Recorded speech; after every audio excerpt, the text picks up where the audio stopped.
Bismillahirrahmanirrahim. Assalamualaikum warahmatullahi wabarakatuh. Assalamu alayna wa ala ibadillahi salihin. Alhamdulillahi rabbil alamin. Wassalatu wassalamu ala asyrafil anbiya'i wal mursalin, Sayyidina wa maulana Muhammadin wa ala alihi wa ashabihi ajma'in. Rabbi shrah li sadri wa yassir li amri wahlul 'uqdatam min lisani yafqahu qawli, amma ba'd. Subhanaka la ilma lana illa ma 'allamtana innaka antal alimul hakim. Shadaqallahul azim. Ma'asyiral muslimin wal muslimat, jamaah kajian duha Ahad di Masjid Raya Bani Umar dalam suasana Ramadan yang kita hari ini memasuki hari keberapa ini, Bu? Malam 15 ya. menjelang ke-16. Di pertengahan Ramadan. Kalau di bulan sebelum Ramadan itu ada namanya Sya'ban, kita ada namanya acara Nisfu Sya'ban. Nisfu itu artinya setengah, pertengahan. Jadi kalau hari ini kita berada di nisfu Ramadan.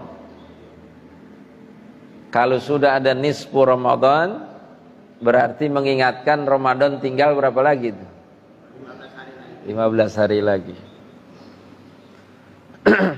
Maka oleh karena itu rasanya tidak terasa ya, sudah kita melewati 2 pekan di bulan suci Ramadan. Kita sebelum Ramadan, doa-doa kita itu kita panjatkan kepada Allah Subhanahu wa ta'ala. Ya Allah, sampaikanlah usia kita bisa menikmati Ramadan. Diulang-ulang itu doa, atau kita mengamini dari doa-doa tersebut. Maka kata Allah, kalau sekarang sudah 2 pekan Ramadan, Allah tagih tuh. Udah saya kasih nih usianya sampai di Ramadan, sekarang diisi enggak tuh Ramadan?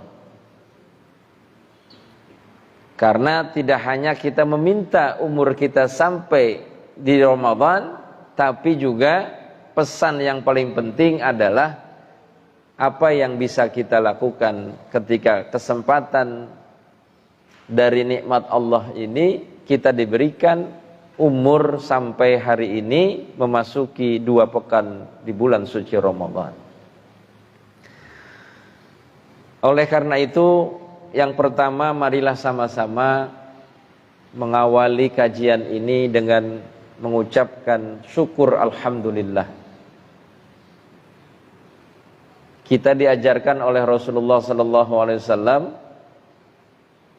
apalagi dalam suasana masih yang belum stabil dalam kondisi pandemi, maka mintanya kata Nabi, kalau kondisi seperti ini bukan hanya kita minta sehat, tapi juga minta afiah.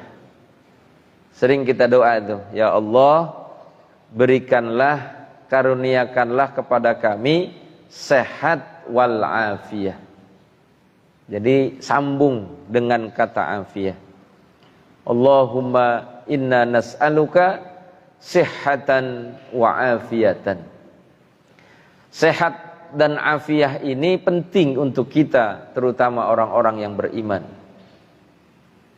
Orang tuh enggak cukup hanya sehat, kata Nabi, tapi juga afiyah. Afiyah itu artinya sehat yang diisi dengan kebaikan-kebaikan. Karena banyak orang sehat belum tentu dia afiah. Orang bangun 3:30 pagi, Masya Allah, 2 rakaat subuh saja dia tidak sempat. Dia sehat bangunnya, tapi tidak afiah. Oleh karena itu, kesempatan pagi hari ini mudah-mudahan menambah bukan hanya kita sehat, tapi juga menambah afiah kita. Ya. Memang perjuangan ini Ramadan itu. Ya. Banyak kalau libur, setelah salat subuh, setelah kita tadarus, mata itu godaannya apa itu? Luar biasa. Makanya nggak apa-apa, ibu-ibu ada yang nyender-nyender dikit nggak apa-apa. Asal jangan pules. Bapak-bapak nggak apa-apa Pak. Walaupun di depan ini kosong, masuk cari senderan nggak apa-apa Pak. Yang penting kita afiah, dapat kebaikan dalam pertemuan Ahad ini. Ma'asyiral muslimin rahimakumullah, mengawali materi kita, saya ingin menyampaikan ada satu hadis yang diriwayatkan oleh Ibnu Majah dan Imam At-Tirmidzi. Rasulullah SAW bersabda yang artinya ada 4 perkara ya yang kata Nabi tidak akan bergeser kedua telapak kaki kita itu sampai 4 perkara ini dihisab oleh Allah Subhanahu wa taala nanti di yaumil qiyamah atau di akhirat.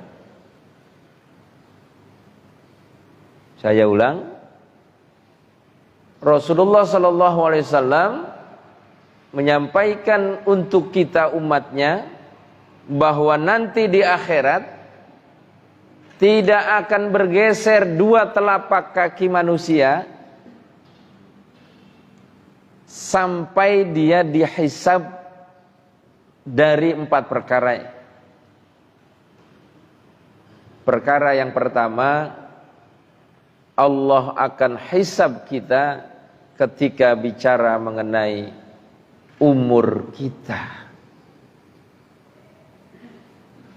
Umur kita, kata Nabi, nanti dihisab dengan pertanyaan, kamu gunakan untuk apa umur kita ini? Saya pernah menyampaikan dalam kajian juga di masjid ini tentang perbedaan antara usia dan umur. Itu beda tuh. Dalam Islam itu yang namanya usia dan umur itu berbeda.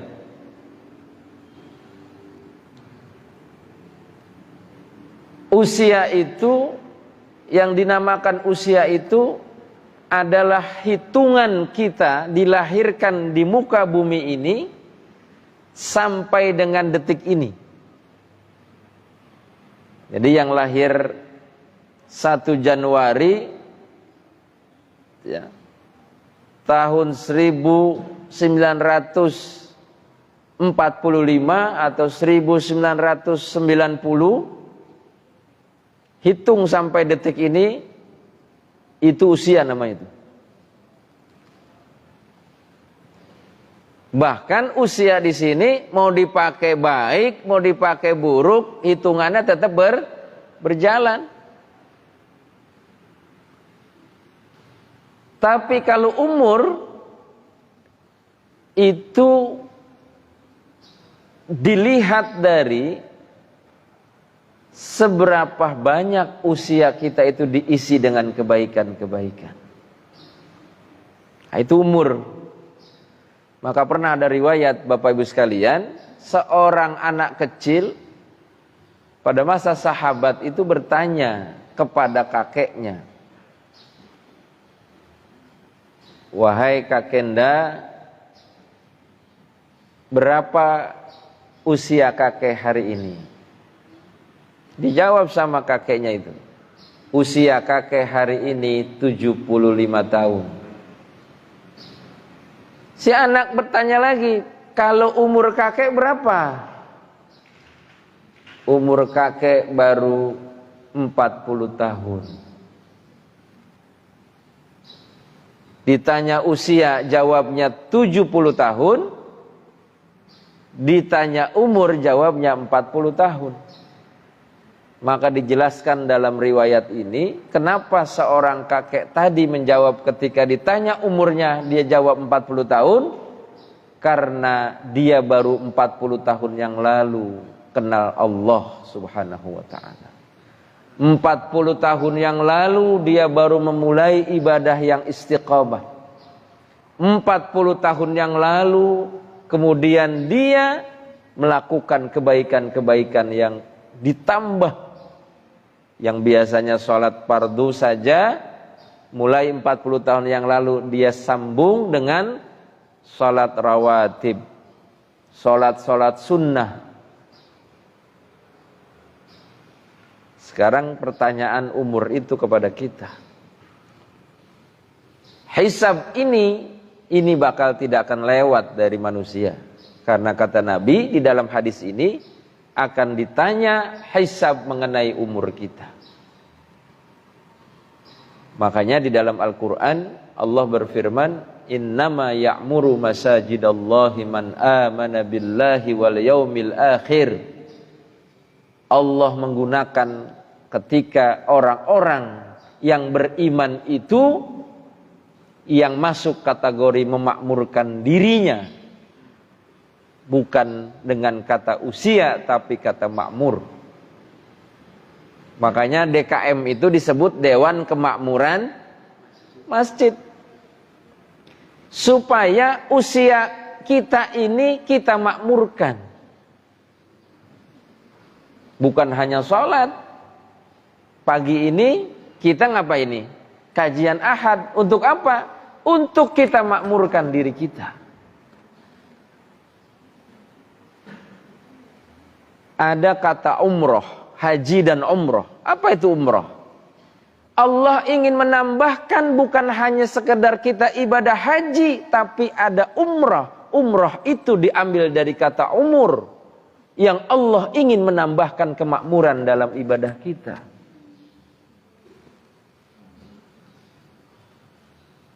Di dalam surat Yasin ayat 12 Allah berfirman, inna nahnu nuhyil mauta wa naktubu ma qaddamu wa atharahum wa kulla syai'in ahsaynahu fi imamin mubin.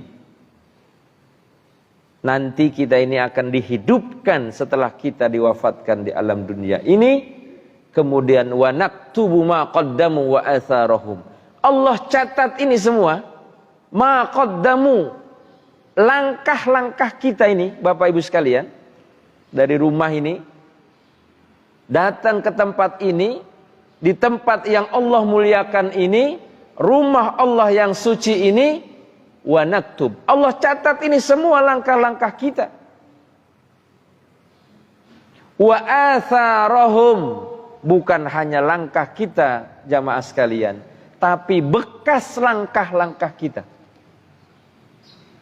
Asar itu kalau kita ngelangkah itu ada bekasnya tuh, Bu. Nah itu dicatat. Gimana Pak kalau kita ini kesini naik mobil, setiap gasnya itu, nah gitu kira-kira.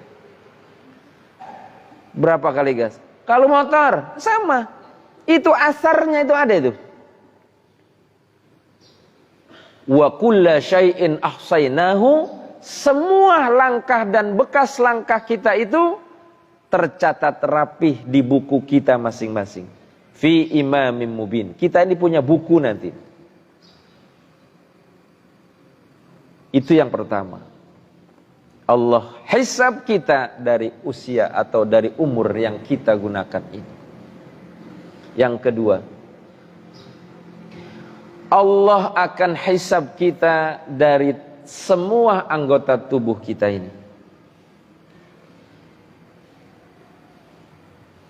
Dulu orang kalau hasad itu pakai mulut. Sekarang berkembang hasad itu pakai jari. Orang bisa pecah urusan persatuan bukan karena mulutnya, tetapi karena apa? Jarinya. Al-yawma nakhtimu ala afwahihim wa tukallimuna aydihim wa tashhadu apa? Arjuluhum bima kanu yaksibu. Di dalam surat Yasin itu jelas juga. Satu hari nanti mulut kita terkunci, yang semua bicara adalah anggota tubuh kita. Karena apa? Karena ada hisabnya itu. Ada hisabnya. Ini yang kedua.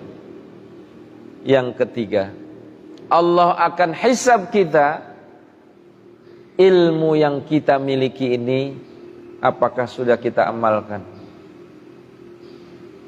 Yang belum tahu jadi tahu. Yang sudah tahu share kepada yang belum tahu. Karena kalau ilmu itu, membagi ilmu kepada orang lain itu enggak berkurang, Bu. Yang ada lama apa? Bertambah. Mengajarkan orang belajar ngaji terbata-bata, itu pahalanya luar biasa.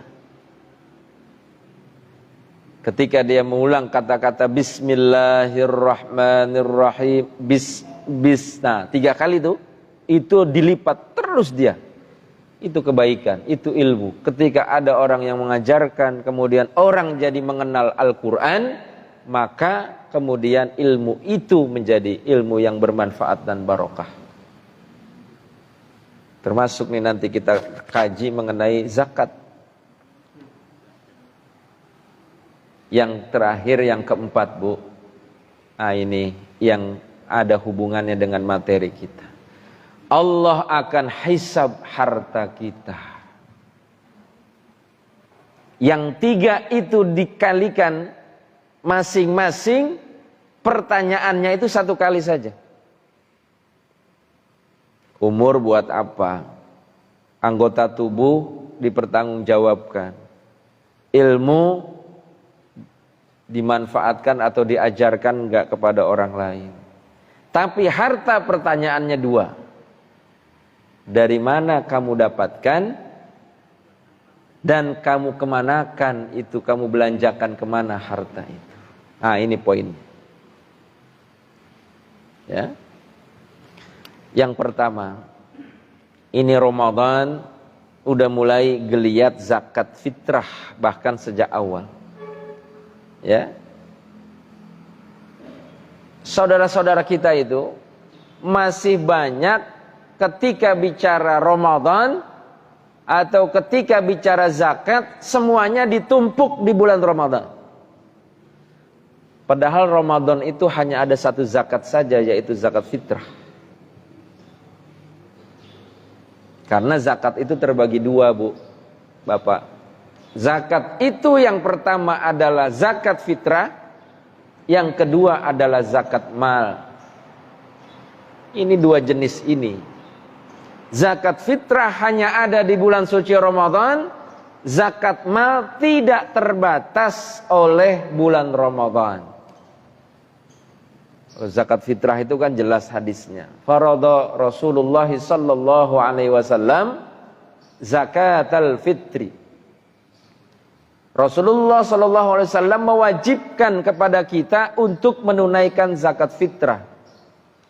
Tuhratan lis-shaim, untuk membersihkan bagi orang yang berpuasa minal lagwi warrafathi, dari kesia-siaan dan perkataan-perkataan yang keji atau yang kotor. Wa tu'matan lil masakin, dan tujuan zakat fitrah itu untuk menjamin orang-orang du'afa pada saat Idul Fitri. Kita bahagia setelah sholat Idul Fitri itu ada yang makan. Jangan sampai nggak bisa makan pulang sholat karena lagi bahagia-bahagianya, kemudian dia nggak dapat makan. maka ini diwajibkan adanya zakat fitrah. Faman addaha qabla shalah, kata Nabi, siapa yang menunaikan zakat fitrah ini sebelum sholat Idul Fitri, fahiya zakatun makbulah, maka zakatnya diterima oleh Allah Subhanahu wa taala. Wa man addaha ba'da shalah, dan siapa orang yang menunaikannya setelah sholat Idul Fitri, fahiya shadaqatun minas shadaqah, dia dicatat sebagai zakat atau sedekah biasa saja, tidak masuk kategori zakat fitrah. Nah, ini definisinya. Zakat fitrah jangan sampai lewat, jangan ditunda-tunda. Biasanya ini kita suka begitu ya. Ah, nanti aja, masih juga seminggu Ramadannya. Ini sekarang udah 2 minggu. Udah zakat fitrah, Bu? Alhamdulillah. Bapak udah zakat fitrah? Biasanya yang sering nunda bapak-bapak apa ibu-ibu?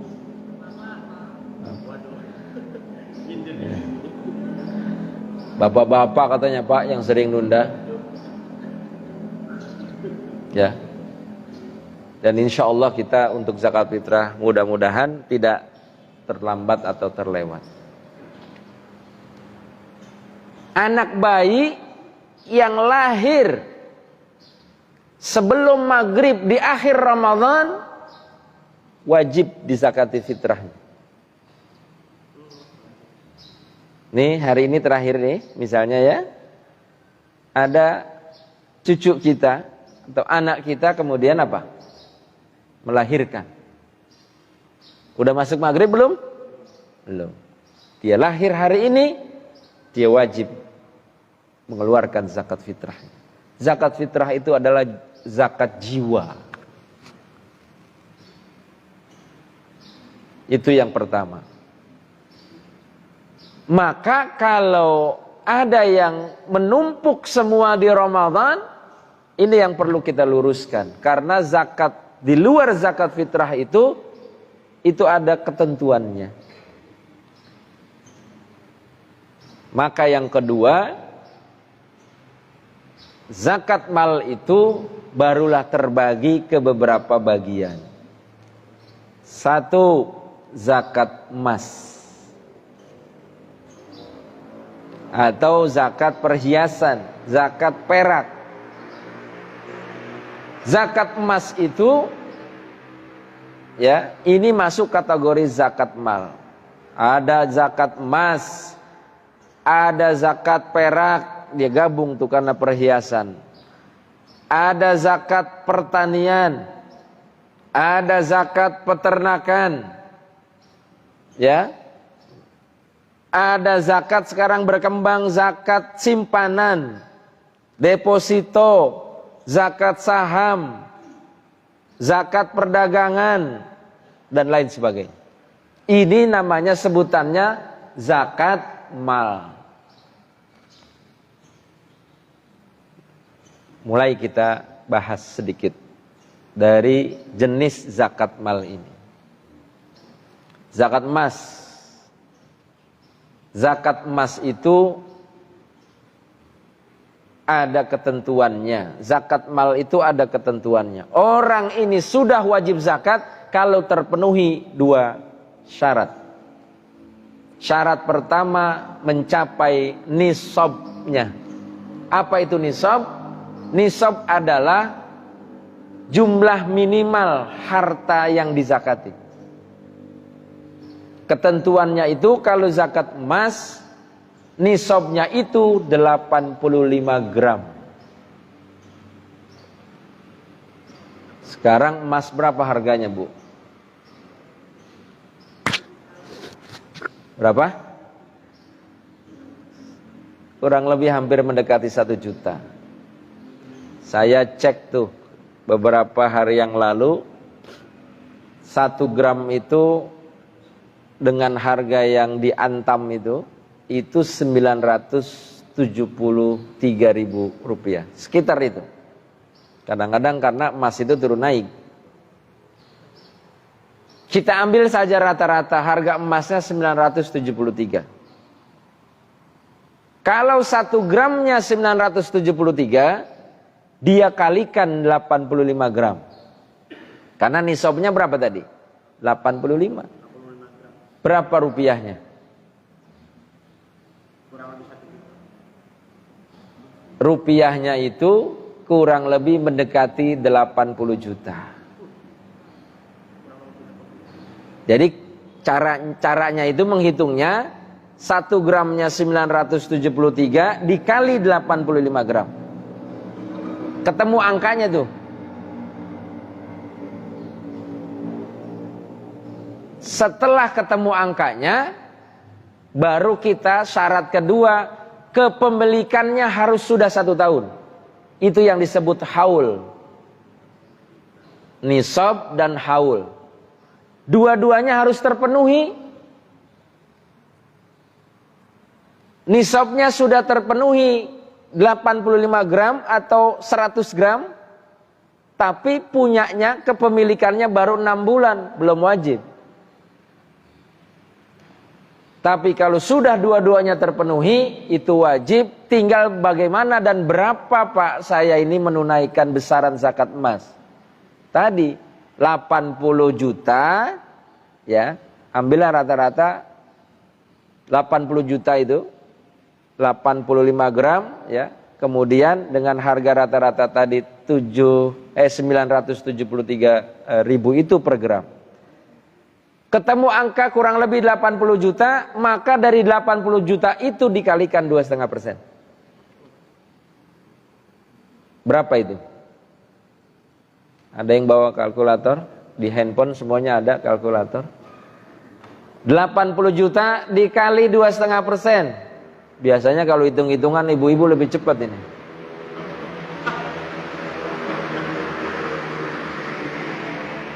Ada sudah ketemu angka? 80 juta dikali 2,5%.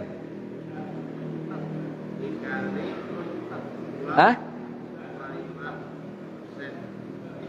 2 juta? Ya, benar 2 juta. Dari harta yang 80 juta itu kita diminta oleh Allah 1 tahun saja sekali 2 juta untuk zakat emas. Kalau 2 juta dibagi 12 berapa itu?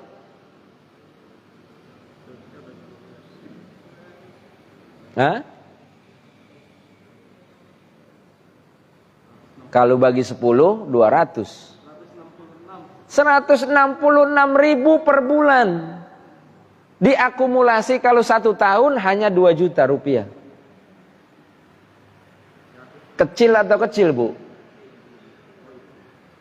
2 juta itu setahun, kita punya harta 80 juta, kecil. Tapi kata Nabi, yang kecil ini yang sering lewat nih, yang sering luput dari kita. Ini zakat emas. Dan emas ini yang dizakati adalah emas yang emas simpanan, bukan emas perhiasan. Bukan yang dipakai. Tapi orang bisa nggak ngeles dari zakat emas? Bisa. Semuanya emasnya dipakai. Supaya nggak kena zakat. Ini yang pertama. Yang kedua adalah zakat penghasilan. Zakat penghasilan itu sama, patokannya penghasilan yang 1 tahunnya itu sama dengan jumlah 85 gram emas. Berarti penghasilan yang berapa? 80 juta 1 tahunnya. Dan penghasilan ini adalah penghasilan tetap. Bukan penghasilan tidak tetap. Ya, profesi, gaji, ya, penghasilan itu yang jumlahnya 1 tahun minimal sama dengan nilai 85 gram emas. Berarti rata-rata 80 juta. Kalau 80 juta dibagi 12, itu ketemunya 6,6 juta. Berarti penghasilan yang rata-rata penghasilan tetapnya 6,6 juta itu sudah bisa menunaikan zakat. 6,6 juta setiap bulan dikalikan 2,5%, zakatnya itu tadi ketemunya tuh 166.000.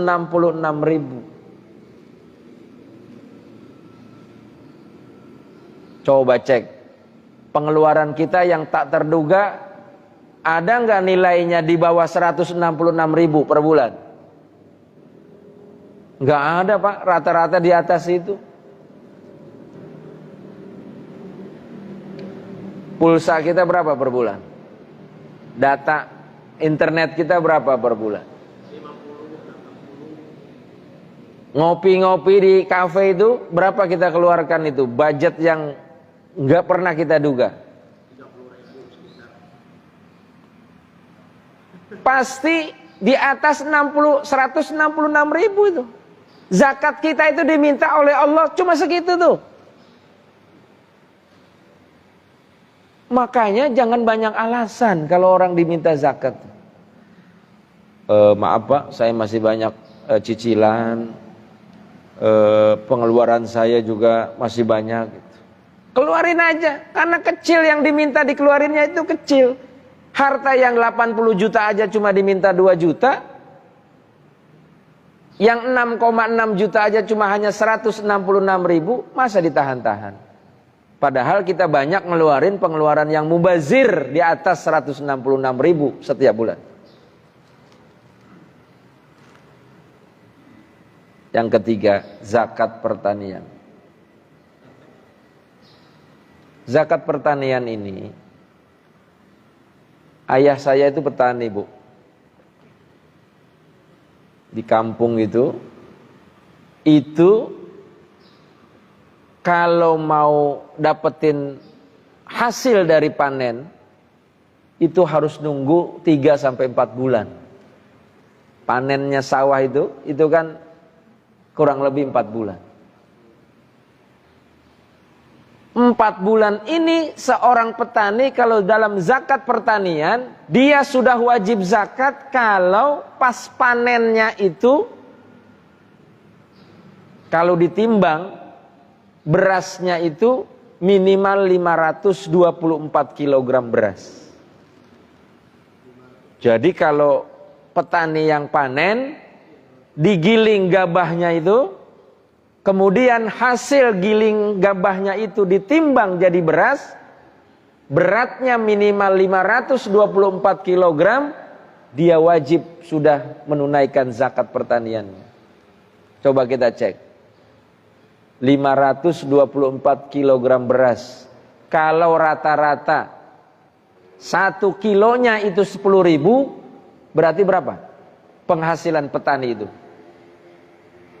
5.240.000. Harus nunggu 4 bulan. Kalau yang penghasilan tetap per bulan. Masa yang lebih besar penghasilan per bulan dia tidak mau menunaikan zakat penghasilannya, sementara petani yang harus nunggu 4 bulan, itu pun kalau nggak gagal. Kalau gagal tambah rugi lagi. Maka zakat itu sebetulnya juga berasaskan keadilan. Profesi penghasilan itu jauh lebih besar diterimanya daripada seorang petani yang hanya kalau dia normal saja panen dia dapat penghasilan 5.240.000 menunggu 4 bulan. Kata Allah, keluarkan itu zakat pertaniannya. Bahkan zakat pertanian itu tarifnya lebih besar daripada zakat-zakat yang lain. Kalau sawahnya diairi oleh air hujan, zakatnya 10%. Kalau airnya dari irigasi, dia zakatnya 5%. Tadi berapa penghasilan tarifnya? 2,5% saja. Dan yang ingin saya sampaikan, Allah memberikan perintah kita untuk menunaikan zakat bukan semata-mata mengurangi hak kita. Allah sama sekali tidak mengurangi kepemilikan harta kita dengan adanya zakat. Tapi Allah ingin mengingatkan di dalam harta kita itu ada harta orang lain. Cuma ngingetin yang bukan hak kamu keluarkan. Yang hak kamu pelihara saja. Jadi zakat itu bukan enak aja saya udah cari uang mati-matian kemudian disuruh mengeluarkan 2,5%. Ingat, padahal 2,5% itu bukan milik kita. Makanya saya sering bilang di beberapa kajian, jangan sekali-kali menahan harta zakat. Sekali kita tahan harta zakat, Allah menegurnya banyak cara. Kalau dia bercampur dengan hak orang lain yang dimakan oleh orang-orang yang tidak pernah mengeluarkan zakat, ingat, banyak cara Allah untuk membersihkannya dari orang tersebut. Anaknya sulit menerima kebaikan, sulit diatur menjadi anak yang saleh dan salehah. Coba cek itu. Kalau ada kita dapati satu keluarga yang pendidikan kepada anaknya sulit diajarkan kebaikan-kebaikan, jangan-jangan masih ada campur harta yang haram di dalam keluarga itu.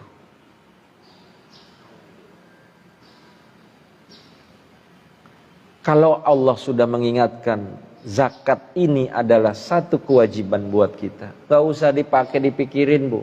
Kita sampaikan saja dalam hati kita, la'allahul khair. Pasti ini ada kebaikan syariah ini. Kenapa Ramadan kemudian kita diminta untuk memperbanyak kebaikan-kebaikan? Memang lelah sekali, ibadah itu perlu sabar. Kalau nggak sabar ibadah itu kita kemudian godaannya akan apa? Akan berat. Seharian kita beraktivitas, malamnya disunahkan taraweh, ditambahin witir. Lelah sekali. Tapi kita ini sedang nabung untuk bekal kita pulang menghadap Allah Subhanahu wa ta'ala. Jangan sampai hisab yang harta ini kemudian menjadi masalah kita nanti di akhirat. Karena harta itu betul-betul menggoda sekali. Keluarkan zakat mal kita sebelum Allah yang mengeluarkan. Karena kalau Allah yang kemudian kita tahan, orang-orang yang menahan harta zakat itu banyak akibatnya. Pertama, dia akan tidak mendapatkan keberkahan dari rizkinya.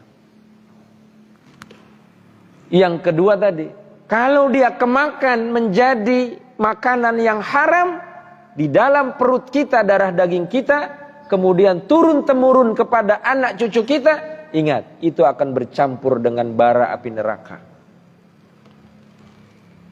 Ini Al-Quran. Maka kalau kita ini di Indonesia secara duniawi taat pajak, harusnya kita juga taat apa? Taat zakat. Kalau pajak itu sampai dunia saja, tapi zakat sampai akhirat. Ini kaitan dengan ayat-ayat Allah terkait dengan syariah zakat. Ya, jangan nanti kita diskusinya 2 hari 2 malam tentang kita ini udah wajib zakat atau belum, dalilnya diambil sono sini untuk pembenaran kita belum wajib zakat, tapi ujungnya juga kita nggak zakat juga. Ini kan luar biasa ini. Karena zakat itu kaitannya dengan harta. Harta itu adalah kecenderungan manusia itu cinta, kata Nabi. Emang cenderung banget.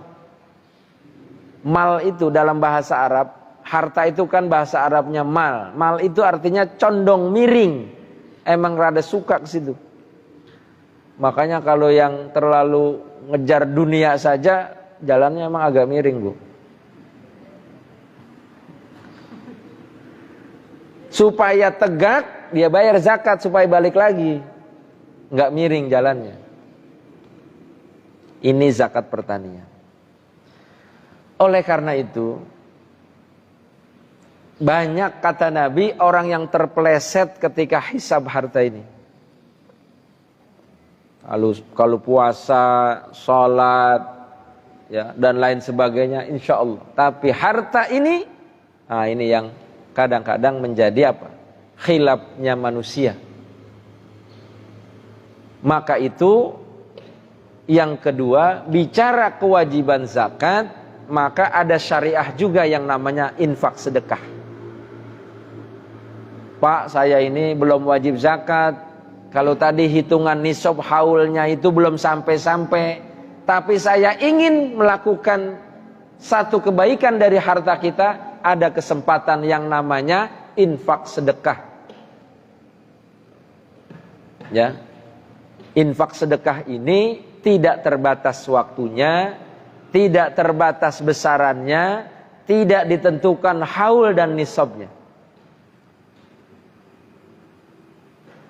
Nah, ini lagi keliling nih. Ini infak sedekah ini.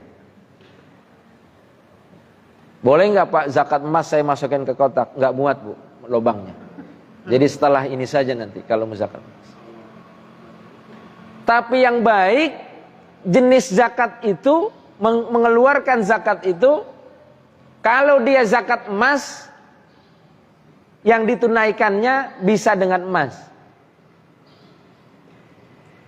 Maksudnya begini, tadi zakat emas kalau 85 gram, nilai yang dizakatinya berapa? 2 juta rupiah. 2 juta rupiah itu dapat berapa gram? Ah, gitu kira-kira.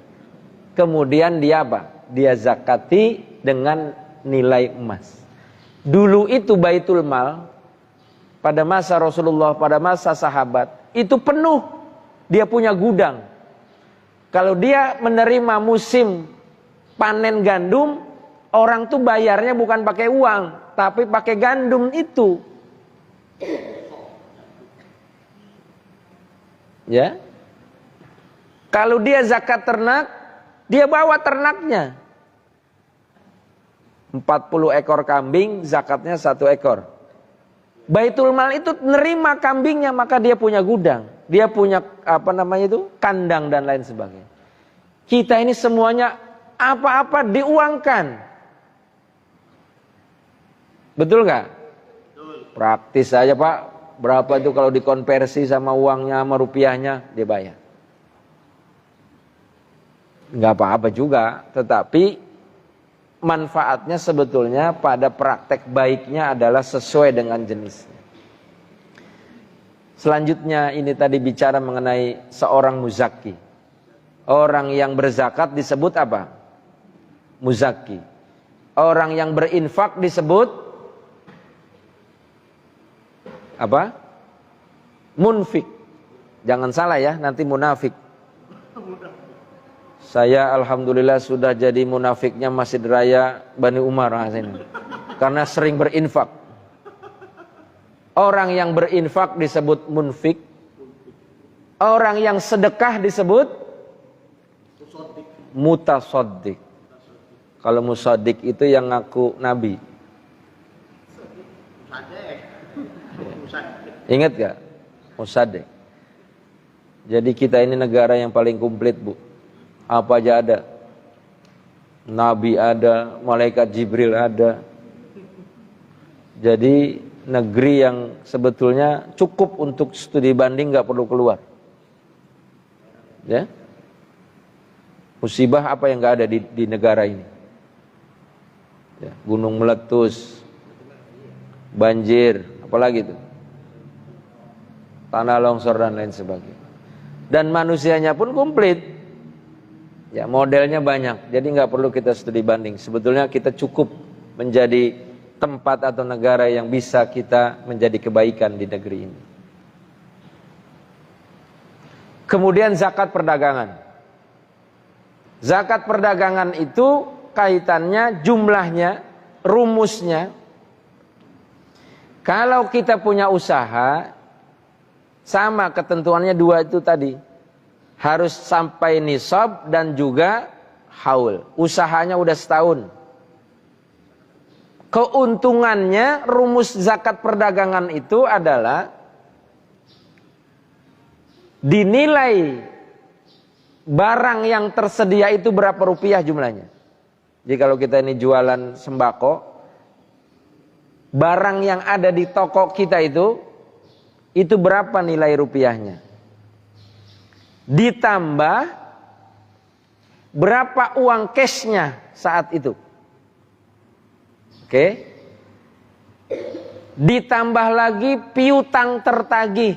Orang ngambil barang belum bayar, tapi yang memungkinkan orang itu membayar ke kita. Itu dihitung tuh rupiahnya, ada berapa. Kemudian dikurangi hutang. Kita punya nggak hutang? Ngambil barang ke supplier, ke agen belum dibayar sama kita, kurangi itu. Kalau ini semua rumusnya ketemu angka rupiahnya minimal 80 juta tadi, karena mengacunya ke harga emas semuanya ini. Kalau hasilnya tadi ketemu angka minimal 80 juta tadi, maka orang itu sudah wajib zakat. Tinggal dikalikan saja 2,5%. Itu dalam hitungan zakat perdagangan. Ini semua adalah kategori orang yang wajib zakat, orang yang berinfak, orang yang bersedekah. Tapi zakat itu sesungguhnya juga bicara penyalurannya, bicara penerimanya. Ada 8 golongan penerima zakat dalam surat At-Taubah ayat 60. Pertama, fakir. Innamas shadaqatu lil fuqara'i wal masakin wal 'amilina 'alaiha, dan seterusnya. Orang fakir ini adalah penerima zakat. Yang kedua, golongan kedua adalah golongan orang masakin, orang-orang yang miskin. Yang ketiga adalah pengelola zakat, itu yang disebut dengan amil. Amil zakat. Yang keempat adalah mu'allaf.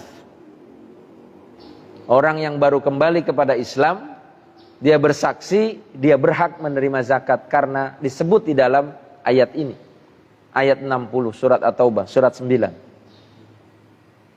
Kemudian apa? Ada yang hafal? Fakir, miskin, amil, mu'allaf,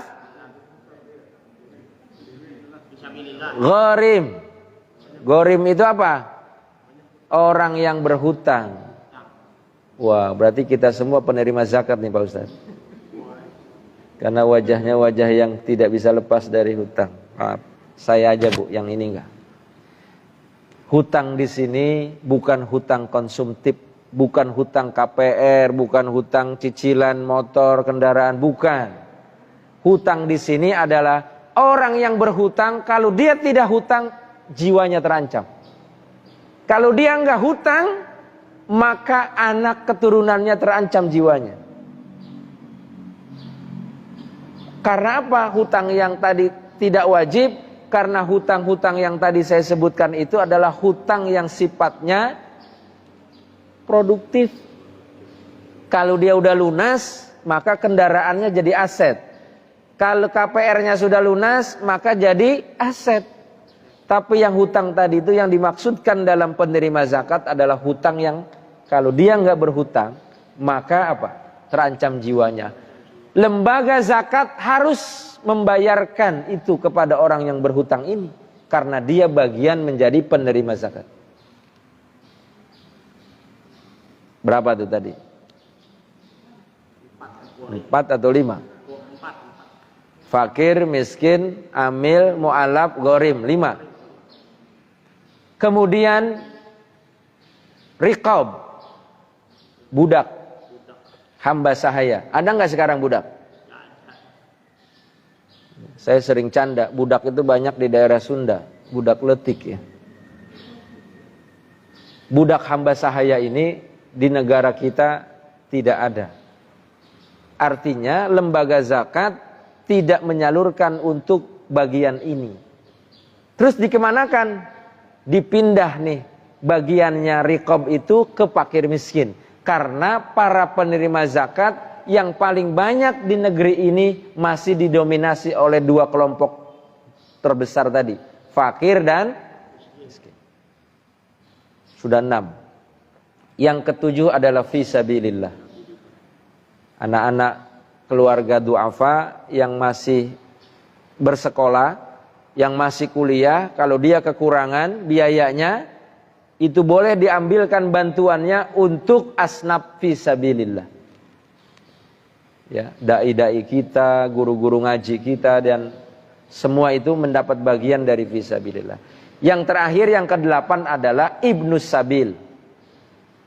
Orang yang dalam posisi perjalanan, musafir, butuh bantuan. Ya, tapi musafirnya bukan musafir setiap hari datang ke kita. Pak, saya mau ke kantor nggak punya uang ini. Saya musafir dapat ongkos. Bukan itu. Dan musafir di sini bukan musafir dalam posisi bermaksiat kepada Allah Subhanahu wa taala. Ada orang datang, "Pak, saya ini musafir, Pak, kehabisan ongkos." "Bapak habis dari mana?" "Saya habis kalah main judi, Pak." Nah, itu enggak. Ya. Jadi ini pun kemudian diatur oleh syariah. Maka zakat itu ada bicara pengumpulan.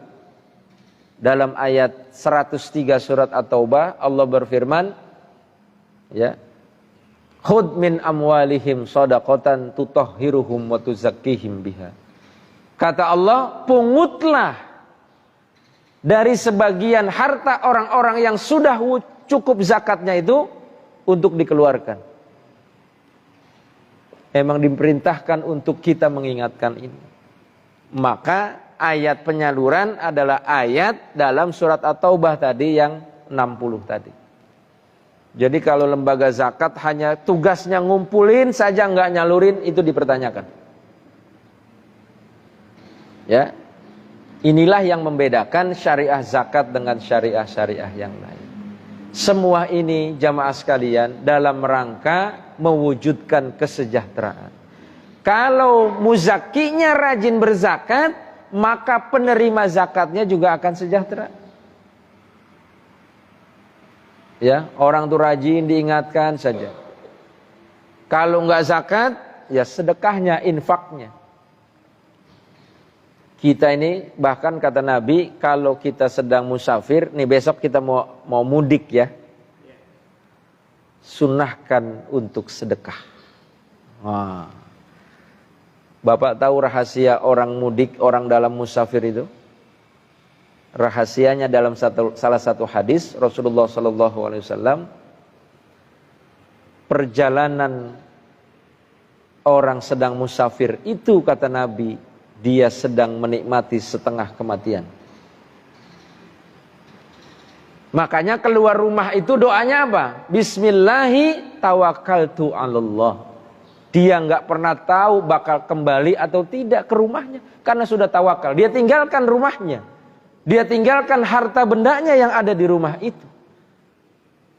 Maka untuk menolak bala itu, karena sedekah itu bisa menjadi tolak bala, sunnahkan sedekah dalam posisi perjalanan musafir kita. Apa saja kita sedekahkan. Mau ujian anak-anak kita, sedekah niatkan untuk kemudahan.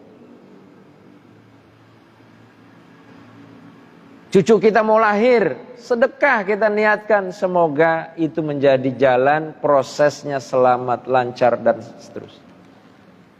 Sedekah, sedekah. Karena kita sedang apa itu? Ngumpulin bekal kita, ngeluarin itu bukan nggak ketemu lagi, nanti kita akan ketemu dengan sedekah-sedekah kita. Makanya Siti Aisyah itu pernah ditanya pernah menyampaikan kepada Rasulullah SAW, "Ya Rasul,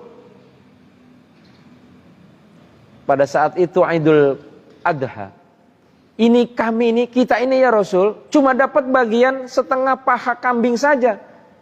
Yang 3/4-nya kita apa? Kita bagikan kepada orang lain. Ini hak kita ini, sisanya gitu." Kata Nabi, "Salah kamu Aisyah. Yang sebenarnya hak kita itu yang nanti itu, yang dimakan 3/4 kepada orang lain. Yang sekarang kita makan itu hanya jadi kotoran saja." Jadi lagi ngumpulin bekal kita, sedekah, zakat, ayo apa saja, ya. Dan kalau kita ingin tahu berapa rizki hari ini yang kita diberikan oleh Allah Subhanahu wa Ta'ala, gampang mengukurnya. Pengen tahu rizki kita hari ini berapa? Gampang mengukurnya. Karena rizki hari ini yang kita bisa lihat untuk kita cuma dua. Yang kita makan hari ini, yang kita kenakan hari ini. Uang kita yang dideposito belum tentu jadi rizki kita. Bisa jadi itu rizki warisan anak-anak kita. Jadi memang ini menjadi rahasia untuk kita. Zakat, infak, sedekah, banyak sekali. Wakaf berkembang. Ya kan? Kalau haji kita ada bayar apa itu? Dam. Ada wasiat, ada waris. Kalau kita kemudian kelola harta-harta kita ini yang nanti mempercepat hisab kita menghadap Allah Subhanahu wa Ta'ala. Jadi zakat itu memang betul akan mensejahterakan. Bukan sejahtera bagi penerimanya, sejahtera juga bagi pembayarnya. Orang itu kalau sudah terbiasa memberi, itu hatinya itu akan luas. Tapi kalau orang jarang memberi, itu ketakutan terus. Nah, nanti berkurang harta ini. Terus dihitung-hitung. Alhaakumut takatsur hatta zurtumul maqabir. Sampai dia masuk ke kuburan itu masih dihitung-hitung itu orang. Hartanya itu nanti sisa berapa dan lain sebagainya. Maka saya ingin menyampaikan dalam kajian Ahad Duha ini, pemilik harta sesungguhnya adalah Allah Subhanahu wa Ta'ala. Kita ini hanya ketitipan. Karena ketitipan, kita ini mengelola mana yang harus dikeluarkan, mana yang tidak harus dikeluarkan. Dan sekali lagi, Allah memerintahkan dalam syariah zakat ini, bukan Allah meminta harta kita, bukan Allah mengurangi harta kita, tapi Allah ingin mengingatkan, di dalam harta kita itu ada hak orang lain yang harus dikeluarkan. Mudah-mudahan ini bermanfaat, ya, memberikan satu tadabbur kita tentang bagaimana sesungguhnya mengelola harta di dalam Islam. Karena memang semua ini akan dipertanggungjawabkan di hadapan Allah Subhanahu wa Ta'ala. Demikian saya kira, dan kita bisa mengembangkan dalam sesi diskusi. Kami persilahkan.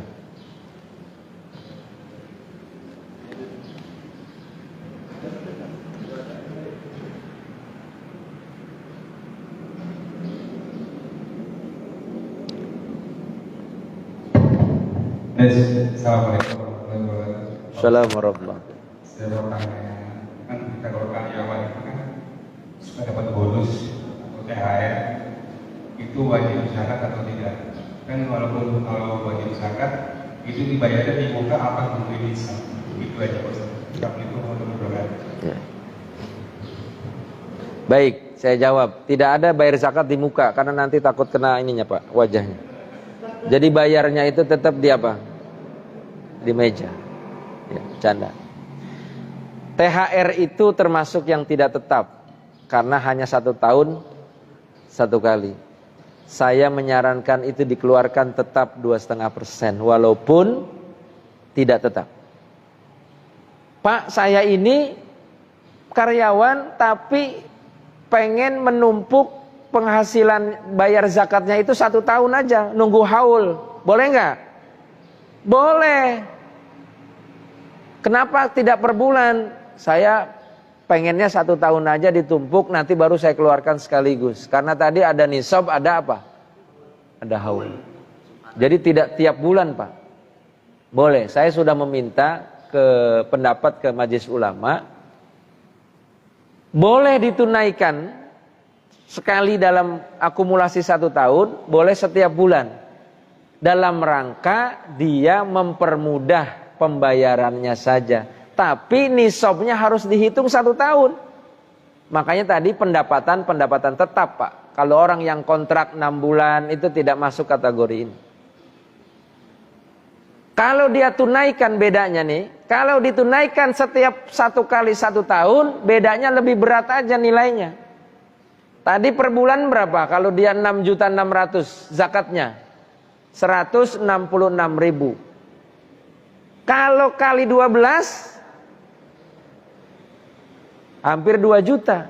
Beda ngeluarin 2 juta sama ngeluarin 166.000. Pernah kami melayani di kantor. Ya. Saya aktif di Badan Amil Zakat Nasional. Ada orang yang memilih menunaikan zakat ini.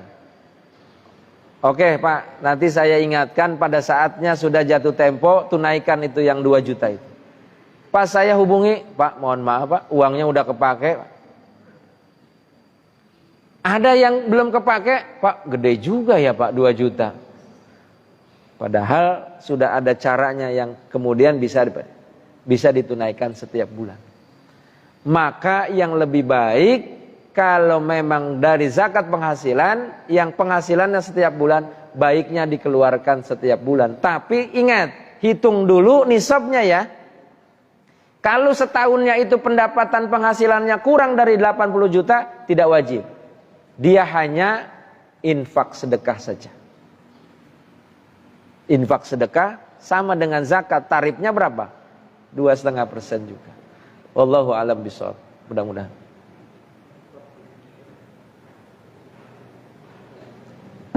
Maksud saya kalau ada bonus itu kan dapat sekaligusnya misalnya 30 juta ya Ustaz. Atau THR dapat 30 juta. Itu kita hitung zakatnya itu pada saat kita terima, apa nunggu sampai 1 tahun? Oh enggak. Bonus saat itu saja dikeluarkan. Tapi bukan zakat Pak. Hitungannya bukan zakat. Hitungannya infak. Tunaikan sekaligus ketika kita menerima bonus tadi. Infak hitungan infak. Ya, ya. Oh Ustaz, jadi itu nggak ada kewajiban di betul. Infak. 2,5%. Baik, terima kasih Ustaz. Ya. Makanya saya kalau ngecas nggak pernah 100% karena ada 2,5% bukan milik saya. 97,5%. Silakan Pak.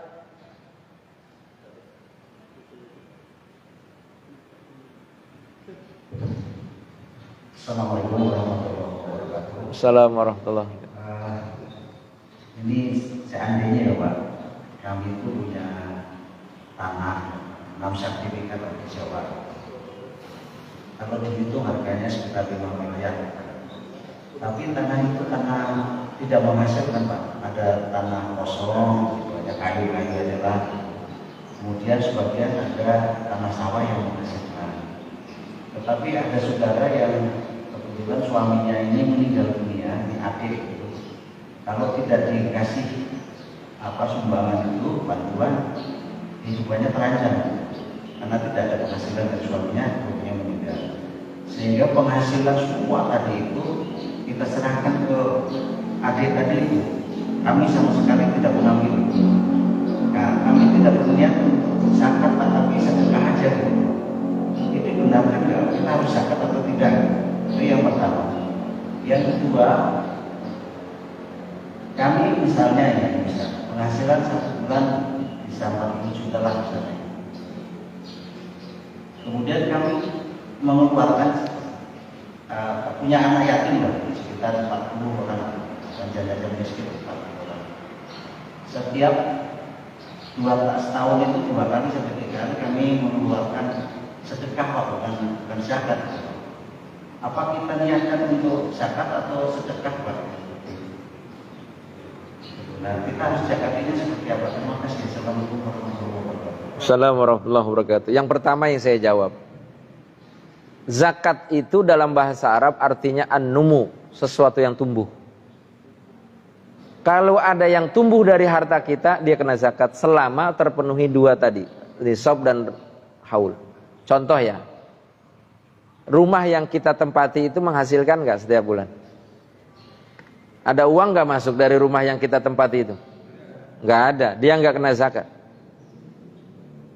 Kalau kita punya 2 rumah, 1 kita tempati, 1 kita sewakan, berarti sewa itu ada menambah harta kita, ada tumbuh. Itu pun sewanya kalau terpenuhi minimal 80 juta per tahun. Kalau di bawah itu Kita punya cuma dikontrakinnya 10 juta, 20 juta, enggak kena zakat. Tapi sebaiknya keluarkan infak sedekah untuk memberkahkan rezeki. Begitu juga tadi, kalau itu kemudian tidak menambah harta dari yang Bapak miliki harta tadi, itu tidak bisa dihitung zakat. Pak, ada pertaniannya, tinggal hitung. Ketika bicara pertanian, sama nggak dengan hitungan nisab pertanian yang tadi saya sampaikan rumusnya. Tapi pertaniannya itu pertanian yang bukan sawah, bisa saja. Nah, tapi nanti kalau dia tidak mencapai nisab, Bapak niatnya untuk membantu kepada saudara. Itu kan sudah babnya bab penyaluran, bukan bab penghimpunan lagi. Bukan bab kita ini mengeluarkan zakat atau sudah wajib atau tidak. Penyaluran zakat yang terbaik itu untuk saudara kita. Asal tidak boleh zakat itu disalurkan untuk kedua orang tua kita. Terutama anak laki-laki. Ingat, ibu dan bapak kita itu tidak boleh kita berikan dari zakat anaknya. Kenapa? Karena anak itu punya kewajiban nafkah kepada kedua orang tua. Kalau saudaranya, boleh. Bapak punya adik, bapak punya ponakan, dan lain sebagainya. Yang kedua, pertanyaan yang kedua, kalau kita punya penghasilan, kita punya anak didik yatim piatu yang duafa, itu kan juga namanya bab penyaluran dari harta kita. Tapi utamakan zakatnya dulu, baru kita menyalurkan bantuannya. Boleh jadi dari zakat kita itu kita salurkan untuk anak-anak duafa tadi. Boleh. Contoh ya, sekarang 40 juta. Berapa zakatnya kalau 2,5%? Berapa? 40 juta kali 2,5%. Hah? 1 juta. 1 juta ini Bapak salurkan untuk anak didik yatim kita itu. Boleh. Kan dari zakat kita. Tapi 1 jutanya wajib dikeluarkan dulu. Yang keduanya, kalau ini kemudian kita mengeluarkan dari harta yang tadi kita salurkan itu, kemudian kita niatkan sedekah, itu udah double pahalanya. Zakatnya dapat 1 juta, dia tambah lagi dengan infak sedekah. Itu nanti surganya juga double, Pak. Iya. Ini kan wajah-wajah ahli-ahli surga semuanya. Amin. Orang-orang yang dermawan sekali. Amin. Walaupun banyak masalah. Masalah akan terus. Ya. Baik. Cukup, Pak? Ada yang ditambahkan? Silakan. Waalaikumsalam warahmatullahi wabarakatuh. Waalaikumsalam warahmatullahi Saya ada dua pertanyaan Pak Yai. Yang pertama, tadi Pak Yai jelasin tentang apa saya kesalahannya. Dai boleh menerima zakat. Yang saya pertanyakan, kan dai sekarang ini kan kaya-kaya. Karena dari sekarang kalau saya perhatikan tuh sebelum apa yang ada sebelum kita apalagi yang berkondang-kondang. Iya. Kita maaf bahasa-bahasanya udah pakai tarif lah. Dalam dia mau berceramah itu udah pakai apa sekretaris dulu apa itu terus kemudian kita pakai itu. Nah, terus gimana dengan hubungannya dengan apa namanya tadi zakat tadi? Kan dia udah lebih kaya dulu, terus dia kayaknya juga sudah walaupun bukan dari gimana lah kita terus menjualnya bukan dari dia, dari sekretarisnya atau bagaimana, tapi kan intinya udah ada bahkan lebih. Nah ini gimana? Mohon maaf yang baru yang pertama. Nanti yang kedua ada soal. Ya. Dai di sini adalah orang yang berdakwah dalam kondisi kekurangan. Ya, transportasi dia tidak kayak di pedalaman-pedalaman itu kan butuh bantuan sekali dakwah itu. Bukan dalam konteks dai yang tadi fasilitasnya sudah apa itu? sudah baik, tetapi sampaikah kalimat-kalimat Allah kepada orang-orang yang kita dakwahi? Dia ada kesulitan untuk transportasinya, dia ada kesulitan untuk makannya dan lain sebagainya. Kalau yang sudah cukup dakwahnya, apalagi dakwahnya dari rumah udah semuanya tercukupi, ya ini bukan bagian yang boleh menerima. Tapi dakwah di sini adalah dakwah yang kemudian kalimat-kalimat Allah itu butuh kita teruskan. Kita ini kan semuanya dai, Pak. Setelah ini Bapak Ibu bisa cerita kan kepada anak-anak, kamu udah zakat belum tuh? Kamu kerja ya itu. Itu dai kita menyampaikan kalimat-kalimat. Nah, maka konteksnya dai yang kemudian menerima banyak bantuan dari lembaga-lembaga zakat itu adalah dai yang tadi. Dai yang kemudian masih perlu didukung oleh agama kita. Maka ada posnya itu. Ya, posnya adalah Baitul Mal. Bahkan sekarang dikembangkan fisabilillah itu kepada pendidikan. Ya, anak-anak duafa, saya 5 tahun yang lalu menyalurkan kepada satu keluarga yang anaknya itu kemudian berprestasi masuk ITB, kemudian kita support. Sekarang sudah menjadi orang yang berhasil. Karena apa? Kalau ada satu keluarga yang sukses dalam pendidikan, dia bekerja di tempat yang layak, dia akan keluar dari kemiskinannya. Dia akan bantu adik-adiknya, orang tuanya, dia akan tercukupi untuk kebutuhannya. Kira-kira seperti itu. Ya. Yang kedua, antara zakat dan zakat ini. Di antara kita ini kan banyak yang sebenarnya jadi donatur, apa panti, apa Iya, iya. Bagaimana kalau orang itu memang sudah diniatkan, misalnya toh sebenarnya lebih, kalau dia punya pendapatan katakanlah 10 juta sebulan, dia berpanti aja itu sudah lebih daripada 2,5%, bahkan bisa 10% gitu. Nah, dengan niat kan cara-caranya beda. Kalau zakat kan ada cara-cara tertentu tadi ya, terus dikasihkannya kepada siapapun ada ketentuan tertentu. Nah, kemudian tapi dia niatkan begitu saja, pokoknya setiap bulan saya harus mengeluarkan katakanlah 1 juta. Bagi orang yang punya pendapatan mungkin sekitar 10 juta, saya keluarkan 10 juta untuk ke panti ini, ya dengan saya niat pokoknya pembersihan saya untuk zakat, selebihnya ya sudah lah, keputusan Allah sudah sedekah gitu. Nah, mohon dijelaskan apakah yang harus ketentuan zakat yang harus begini tadi, apa itu sudah termasuk bagian, karena di antara kita pasti banyak yang seperti itu. Ya. Terima kasih. Waalaikumsalam warahmatullahi wabarakatuh. Assalamualaikum warahmatullahi wabarakatuh. Maka itu zakat tidak besar. Gimana kalau kita menunaikannya jauh lebih dari 2,5%? Itu akan berlimpah kebaikan kita. Ya. Yang harusnya misalnya tadi hanya 200.000, ternyata dia bayarkan, dia keluarkan 1 juta. Allah sangat mengetahui niat itu dalam hati kita.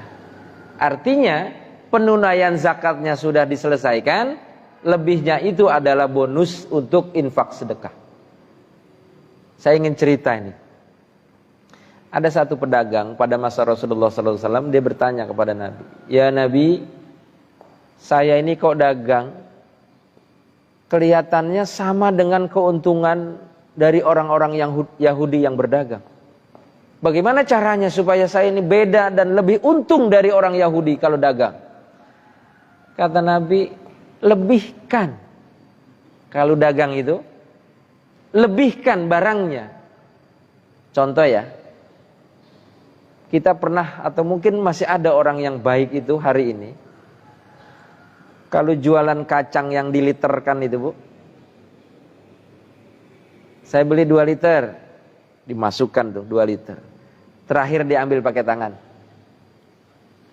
dia tambahkan itu di dalam plastik. Kata Nabi, itu yang bakal jadi nanti lebih untung daripada pedagang lain. Beras ditakar, kemudian apa? Dirapihkan, terakhir dia apa? Dia masukkan. Jangan sebaliknya, yang ada dikurangi. Ya kan? Itu kan banyak kita temukan tuh. Pedagang pengen untung lebih, dia nipu Allah. Sebetulnya dia bukan menipu konsumen, dia sedang menipu Allah. Karena orang yang mengurangi timbangan itu, ancamannya juga di akhirat itu luar biasa berat. Jadi kalau kita lebih dari kebaikan, memang Pak, harusnya kita itu selalu dalam kebaikan itu cari lebihnya. Saya sering ajarkan itu. Kalau kita ini, saya suka dengan kawan-kawan sahabat. Kalau kita ditelepon oleh ibu kita, di mana kamu posisinya? Di jalan. Oh iya, ibu titip jeruk ya kalau nanti kamu lewat pedagang buah. Saya bilang kalau ada seorang ibu yang menyampaikan kalimat ini, jangan kamu beli hanya jeruknya saja. Di situ ada apa? Anggur. Oh, ibu itu suka anggur. Beliin anggurnya. Ibu suka apel. Beliin apelnya. Cari lebih dalam kebaikan. Begitu juga sedekah. Jangan pas-pasan. Karena Allah juga ternyata kepada kita itu kita dikasih lebih. Yang enggak kita minta dikasih. Jujur hari ini siapa yang berdoa, terima kasih ya Allah aku bisa duduk seperti ini enaknya. Ada nggak yang barusan kita berdoa itu? Tapi Allah kasih itu. Kita minta ya Allah mudah-mudahan anak-anak saya ini punya pasangan jodohnya orangnya ganteng, soleh. Mintanya itu saja. Ternyata ditambahin orangnya berkecukupan, keluarganya terhormat. Itu sedang kita diberikan lebih oleh Allah. Makanya minta itu doa itu jangan hanya sekedar minta rizki, kita minta taufik kepada Allah. Yang kita minta Allah sama.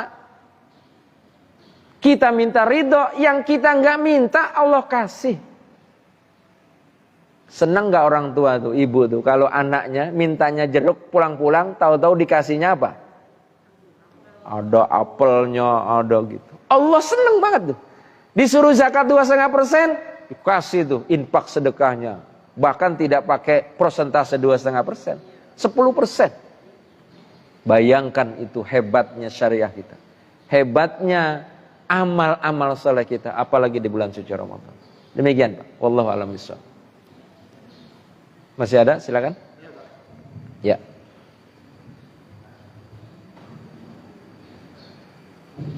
Baik, terima kasih Bapak Yusuf.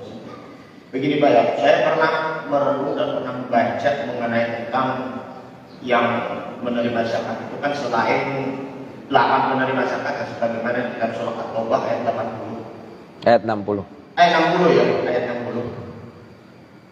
Jomblo atau orang yang bujang atau orang yang belum bujang itu berhak menerima zakat atau tidak? Itu pertanyaan pertama. Yang kedua yaitu seorang guru ngaji, dai ataupun balik walaupun ya mempunyai penghasilan tetap, mempunyai penghasilan yang cukup, itu pun apa juga berhak menerima zakat juga? Itu pertanyaannya. Terima kasih. Assalamualaikum warahmatullahi wabarakatuh. Tidak boleh kita lebih-lebihkan dari 8 penerima zakat. Karena kita ini berlimpah uang zakat, kita kasih jomblo yang belum nikah. Ya betul, tapi ada. Sekarang saya sampaikan. Coba cek Bapak Ibu. Dari 8 golongan penerima zakat, ada nggak yatim? Yatim itu bukan penerima zakat. Kita itu sering salah kaprah. Bahkan kalau di kampung-kampung, yatim dan janda. Nah itu. Penerima zakat itu ada yatim dan janda Pak. Padahal ini bukan maksud yatimnya, bukan maksud jandanya, tapi du'afanya. Tidak semua anak yatim itu du'afa kan? Anaknya orang konglomerat, pengusaha sukses, kaya raya, bapaknya meninggal, anaknya yatim bukan? Yatim, tapi dia bukan penerima zakat, dia masih jadi muzaki, orang yang berhak menunaikan zakat. Ya, jadi hanya 8 saja. Ini berkurang. Kalau tadi kayak budak nggak disalurkan tapi dikasih untuk fakir miskin, dialihkan. Nah yang dai tadi sebetulnya sudah saya sampaikan, bukan pada orang yang sedang berkecukupan, tapi orang yang sedang kekurangan. Fasilitas untuk dakwah misalnya perlu sound system di satu daerah yang kemudian sangat minim akses. Boleh. Dari mana beliin soundnya? Dari dana fisabilillah. Bukan hanya orangnya, tapi fasilitasnya juga. Ya. Jadi kita ini harus betul-betul melihat konteksnya. Yatim itu, kenapa orang disebut yatim, Bu? Pak? Kenapa di dalam Al-Quran Allah Subhanahu wa ta'ala dan juga Rasulullah memberikan informasi untuk kita menyayangi anak yatim. Itu yatim yang du'afa. Karena yatim itu artinya, kata yatim itu artinya bersandar. Kenapa anak yang ditinggal ayahnya dia perlu dibantu yang du'afa tadi? Karena udah nggak ada sandarannya. Yang biasa dia nyandar kepada bapaknya, ngapa-ngapain dia mengadu kepada orang tuanya, kali ini tidak ada tempat sandarannya. Maka kata Nabi, kita hadir di situ supaya dia apa? Kemudian punya sandaran. Seperti itu. Jadi dai itu tadi konteksnya bukan pada kelebihan, tapi pada kekurangan fasilitas dakwah. Wallahu a'lam bishawab.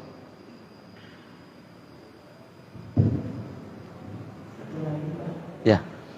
Assalamualaikum warahmatullahi wabarakatuh. Assalamualaikum warahmatullahi wabarakatuh. Sekarang kan di kampung itu bukan padi, Pak, diganti dengan sawit, kelapa sawit. Apa ukurannya zakat? Kalau kita berikan zakat itu diukur juga seperti hasil panen padi, Pak. Ya. Oke.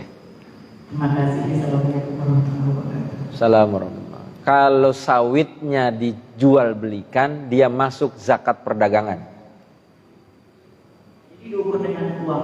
Iya, betul. Terima kasih. Kalau sawitnya hanya dinikmati saja seperti tadi sawah tadi itu cukup tadi rumusnya yang pertanian tadi. Sama zakat peternakan. Sekarang ini kan banyak pengusaha akikah, betul? Itu bukan hitungannya zakat peternakan, dia zakat perdagangan karena bisnis. Jangan punya 40 ekor kambing, zakat peternakan dikeluarkan 1 kambing. Itu yang bukan diperjualbelikan ternaknya. Dia punya aset kambingnya itu banyak sekali. Tapi kalau sudah dijual belikan, itu sudah tidak masuk dalam konteks zakat peternakan, tapi masuk dalam konteks zakat perdagangan. Sama juga sawit dan seterusnya. Demikian. Ya. Di belakang ada itu, Bapak. Ya.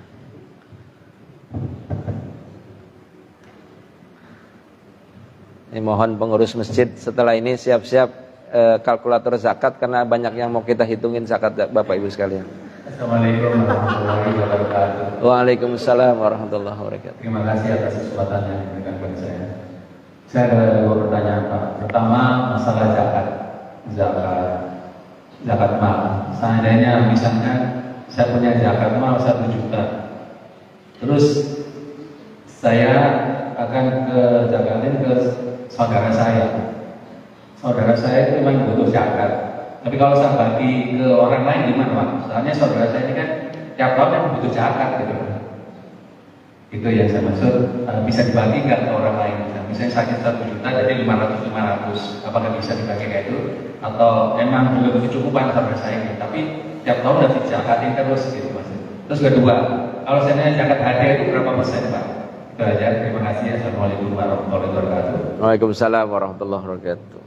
Dalam penyaluran zakat itu sebetulnya punya tujuan orang memberikan bantuan zakat itu untuk mendidik.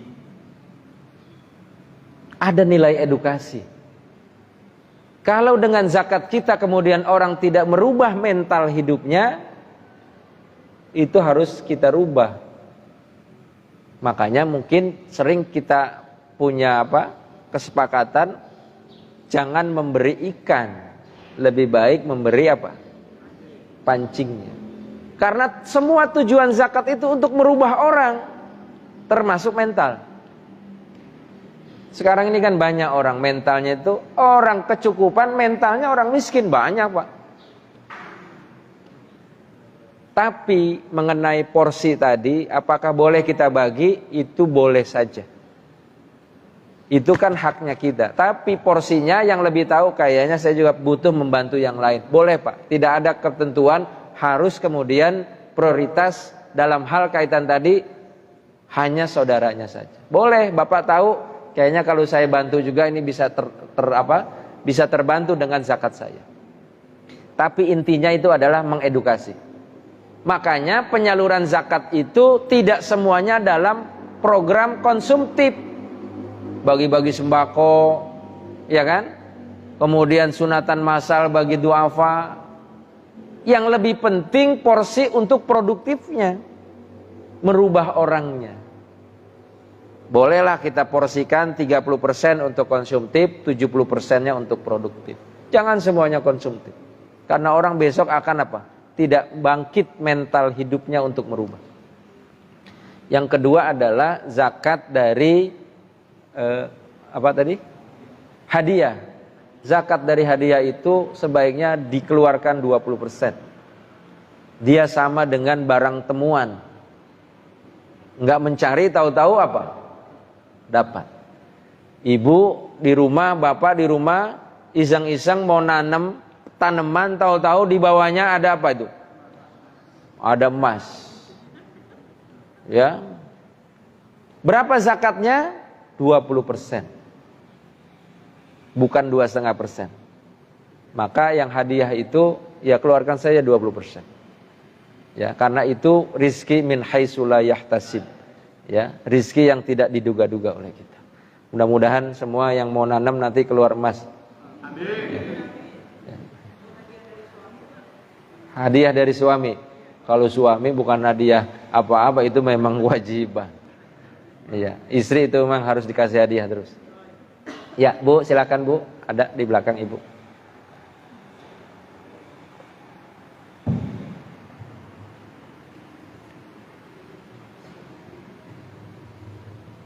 Assalamualaikum warahmatullahi wabarakatuh. Assalamualaikum warahmatullahi wabarakatuh. Ustaz, satu hal aja yang saya masih rancu, apakah dana pensiun yang kita terima itu ada di dalamnya zakat mal? Kemudian itu yang pertama. Yang kedua, bagaimana kita bisa mengklasifikasikan ambil zakat yang tepat gitu ya, karena menjelang hari raya itu proposal masuk banyak. Kemudian kita kenal semua gitu. Bagaimana kita bisa memberikan skala prioritasnya? Itu saja Pak Ustaz, terima kasih.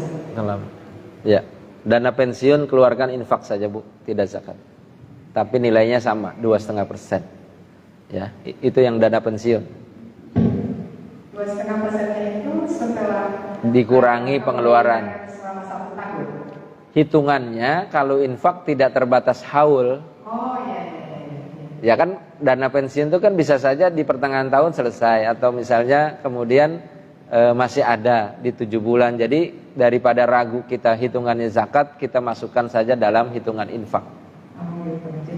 Jadi dia tidak mengacu ke haul kalau infak. Kalau zakat kan harus 1 tahun. Ya. Nah, yang kedua, untuk memilih prioritas dalam kita menyalurkan zakat, pilih lembaga resmi, itu yang pertama. Kalau nggak resmi, khawatir, karena sekarang ada ketentuan pengelolaan zakat harus aman dari 3 hal: aman regulasi, aman syar'i, dan aman NKRI. Aman regulasi, jangan sampai ada lembaga yang tidak resmi mengumpulkan dana publik kemudian bisa disalahgunakan. Negara kita itu kan negara paling dermawan di dunia. Betul. Hasil riset, Bapak Ibu boleh googling, negara Indonesia tahun 2021 adalah negara paling dermawan di dunia. Saking dermawannya itu, Kalau ada orang yang nawarin sedekah, nggak pakai lihat lagi lembaganya, transfer. Itu saking apa itu? Dermawan. Yang kedua, aman syar'i. Pengelolaannya itu harus sesuai dengan syariat. Dari mana kita tahu Pak Ustadz? Dari programnya saja. Ya, ada program, ada lembaga amil zakat, ABCD. Lihat programnya. Kan sekarang informasi sudah terbuka. Ada websitenya dan lain sebagainya. Bukan hanya program, penerima manfaatnya sudah seberapa besar. Karena bukan ngumpulin dananya saja tadi soal zakat, tapi juga apa? Penyaluran. Oh, ini sudah tersebar, oh sudah terentaskan sekian keluarga miskin, kemudian dia sudah menikmati dari penyaluran zakat. Itu Bu, karena itulah yang menjadi indikator sekarang. Pengelola zakat yang resmi, programnya baik, dan penerima manfaatnya juga sudah banyak dirasakan oleh masyarakat. Ya, karena kalau yang lain itu kemudian sekarang ini ada pidananya. Kalau orang ngelola zakat tidak berizin, itu ada ancaman pidananya di dalam Undang-Undang Nomor 23 Tahun 2011. Termasuk masjid. Sekarang ini diwajibkan untuk memiliki legalitas. Ya, legalitas, regulasi dan lain sebagainya. Bapak Ibu, kalau ada punya masjid, punya yayasan, mau membantu masyarakat dalam melayani zakat, urus saja izinnya dan gratis. Kalau di Tangerang Selatan, cukup Bapak Ibu mengajukan ke Basnas Tangerang Selatan.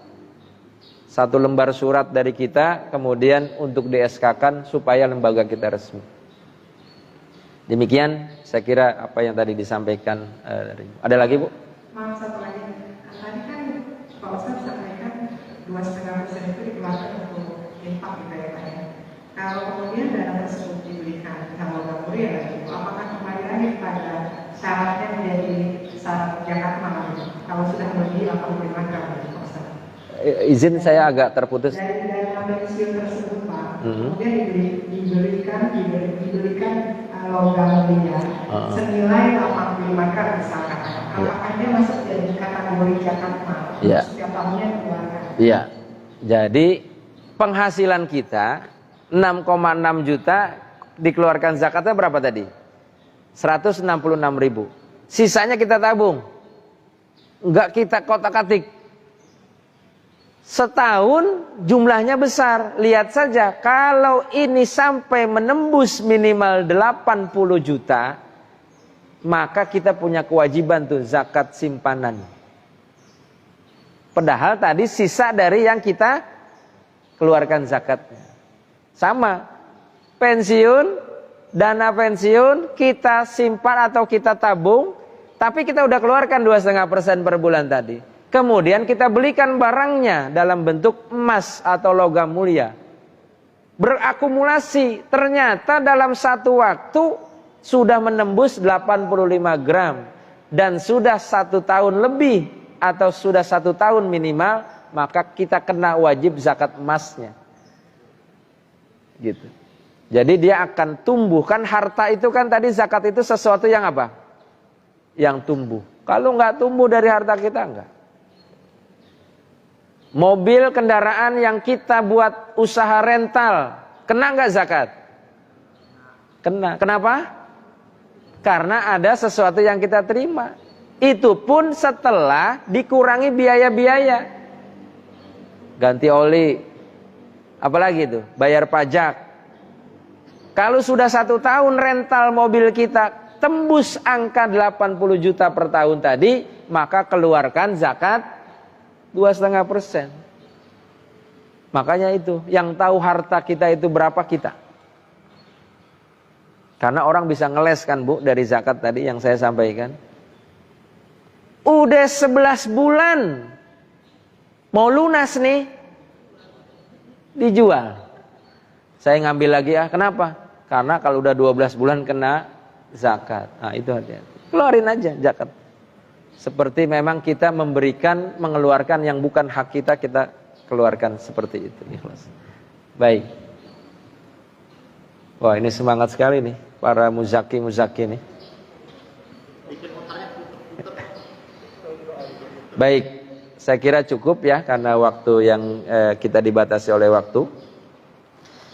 Jamaah sekalian, saya ingin memberikan satu kesimpulan sebelum kita berdoa.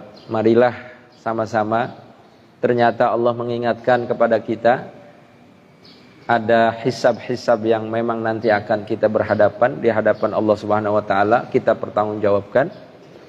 Ramadan ini kata Nabi menjadi bulan yang menjadi perisai untuk orang-orang yang berpuasa. Ya.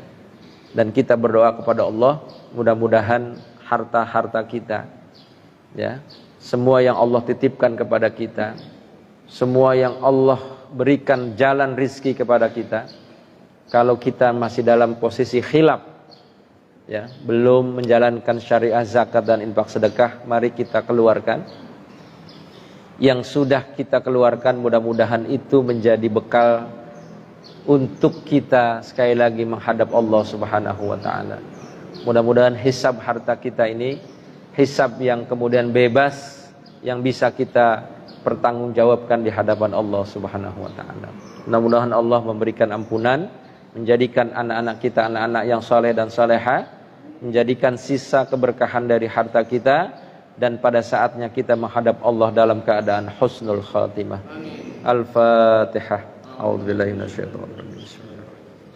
Alhamdulillahirabbil alamin arrahmanir rahim. Iyyaka na'budu wa iyyaka nasta'in ihdinas siratal mustaqim. Shiratal ladzina an'amta 'alaihim ghairil maghdubi 'alaihim. Bismillahirrahmanirrahim. Alhamdulillahirabbil alamin. Hamdan syakirin, hamdan na'imin, hamdat ta'ibin, hamdan sha'imin, hamdan mustaghfirin, hamdan yuafi ni'amahu wa yukafi'u mazidah. Ya Rabbana lakal hamdu kama yanbaghi li jalali wajhikal karim wa li 'azimi sultanik.